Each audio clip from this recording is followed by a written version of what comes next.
A young man went over to another Jew at a wedding. He said, "You remember me?" He said, "I don't remember you. Who are you?" He introduces himself. He says, "Ah, you were my student. Third grade. You were my student." "Yeah. Wow, I haven't seen you in so many years. How is your life? What are you involved in?" He says, "I'm a teacher." He says, "Wow, just like me. What inspired you to become a teacher?" "What inspired me to become a teacher was you." He said, "How did I inspire you to become a teacher?" "I saw what an impact you had on me. I realized what an impact I can have on children. I decided to go into education." He said, "What type of impact did I have on you?" So he said, "I'll remind you, but I'm sure you remember the story. There was one day that one of my friends got himself, his mother or father bought him a beautiful wristwatch, and I dreamt for a watch, and I didn't afford one.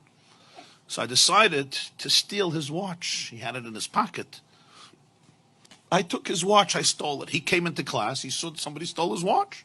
He came complaining to the teacher, somebody stole his watch. So you made an announcement. Whoever took this boy's watch, please return it." I was too embarrassed and I didn't want to return it, so I didn't return it.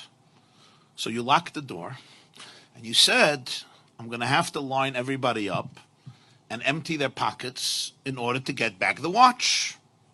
And that's what you did. And I thought to myself, this is going to be the most shameful moment of my life. And then you said, "All boys line up at the wall, but I want everybody to have their eyes closed.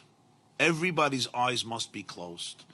And you went from pocket to pocket, and everybody's eyes were closed. And then you came to my pocket, and you found the watch, and you took it out, and you went through everybody's pockets with everybody's eyes closed. And then you said, "Okay, everybody can open their eyes." You gave the watch back to its owner. And you never ever said a word to me throughout the entire year. You never mentioned the story. You never mentioned the episode.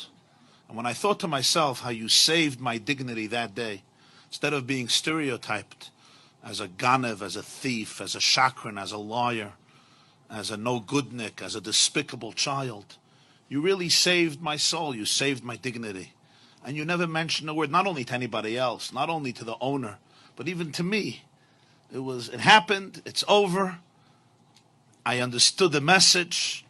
And when I looked at that, I saw it. I said, wow, this is what a teacher is. This is what a real educator is. This is what I want to do with my life. And therefore I went into education. The teacher is listening to him and he says, wow, that's amazing. That's really amazing. But he says, "But Rebbe, you don't remember the story? Like when you see me and you hear my name, I'm sure you remember the story that I stole the watch and what you did, and you didn't want to embarrass me, so you had everybody's eyes closed." And I'm the person, he says, "Actually, I don't know. I wouldn't know. I wouldn't know the story." He says, "Why not? Like, it's a pretty dramatic story." He said, "Because I also closed my eyes."